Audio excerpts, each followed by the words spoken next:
Welcome to the Create More Intimacy podcast.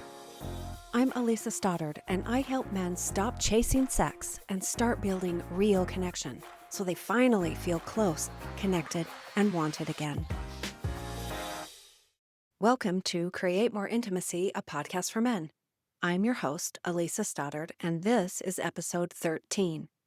Obligation sex isn't worth having. Today, we're talking about something a lot of men never say out loud, but they feel it in their gut.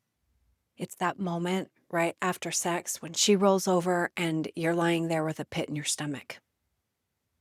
You got what you wanted, maybe, but it didn't feel good because deep down, it didn't feel like she wanted you. It felt like she gave in or did it out of duty, or because you've been hinting and helping around the house and trying so hard, and she finally said, fine, and gave in. That isn't connection. That is not closeness. It's not the kind you want, anyway. And let's be honest, it doesn't feel good for either of you. So in this episode, we're going to talk about what's actually happening when sex starts to feel transactional and why it's not better than nothing. It's actually hurting the relationship, and what you can do instead, especially if you want sex, but you also want to feel chosen, respected, and wanted again. Let's get into it. How does sex become transactional and why that doesn't work? I want you to really hear something I say today. Most men don't set out to create a transactional dynamic in their relationship, but it's exactly what ends up happening. If you help around the house, or you try to be more thoughtful, or you make compliments about how beautiful she is, or you comment about how long it's been, hoping she'll take the hint, if you touch her back or brush her hip or linger a little longer, all of those things, when that happens, you start to feel resentful. Like, I'm doing all of the things, all the right things, right? Why don't you want me? What you may not realize is this. That entire dynamic has become a transaction, and you're doing things in hopes that they will earn you sex. She can feel it, even if you don't say it out loud. And that unspoken pressure absolutely kills the desire that you are hoping to spark. Let's call it what it is. When you expect something physical from her in exchange for your help or your kindness, that's a transaction. And if that were really the setup, you could just skip all this frustration and go pay somebody. But I know that's not what you want.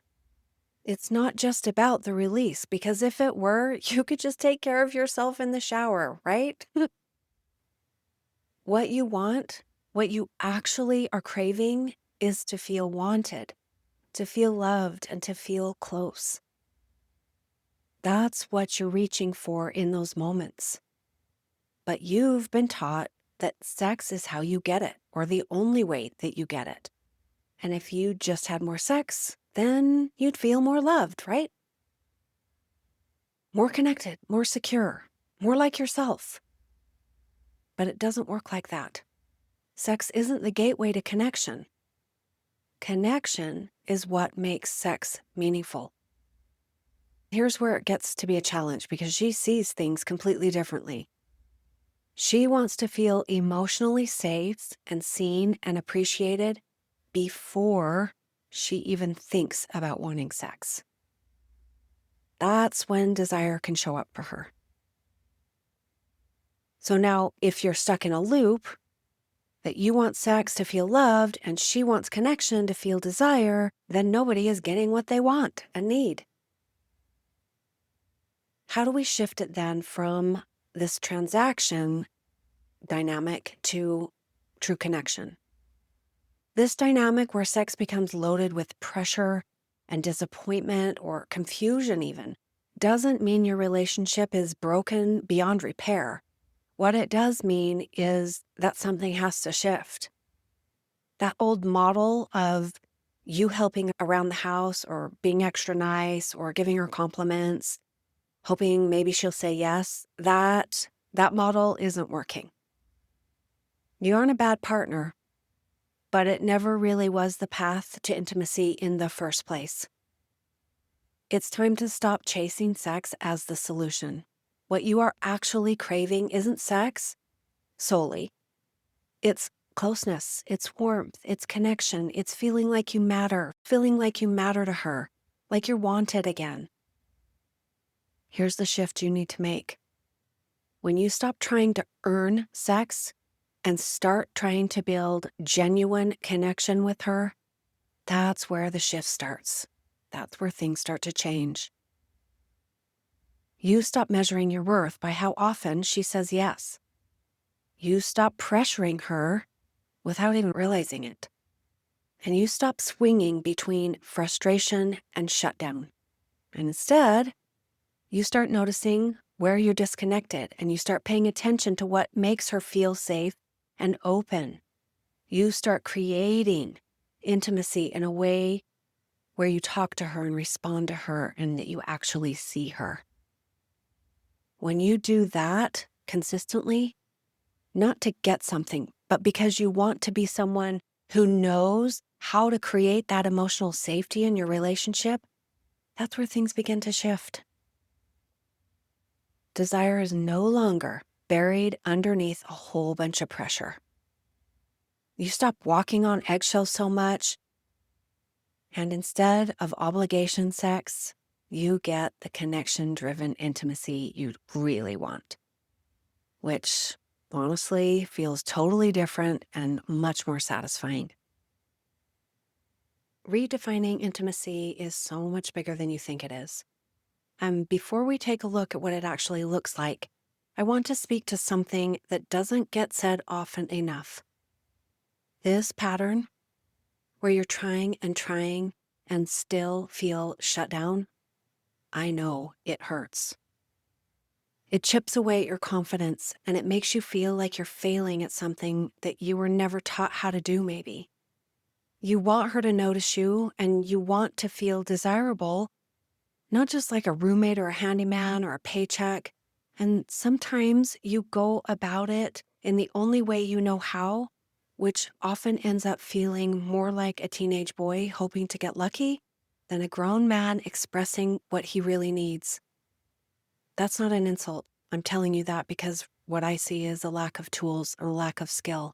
And nobody taught you how to be emotionally intimate. They never taught you how to express desire without pressure. And nobody has showed you that that connection has to come first. It's not sex that's going to come first. So when she pulls away and when she avoids your touch and turns her back to you at night, I know it stings. And what do most men do with that kind of sting? They either shut down or they double down. And neither of those approaches work. I had a client once who told me he just felt invisible in his own house. And he said, I'm trying to be helpful and I'm doing everything I can think of. And still, she doesn't see me. He started to get angry and he felt a lot of shame. And that quiet rejection over and over again began to leave a mark. It messed with his sense of worth. And most of all, the most painful part of this is it makes you start to question whether something's wrong with you.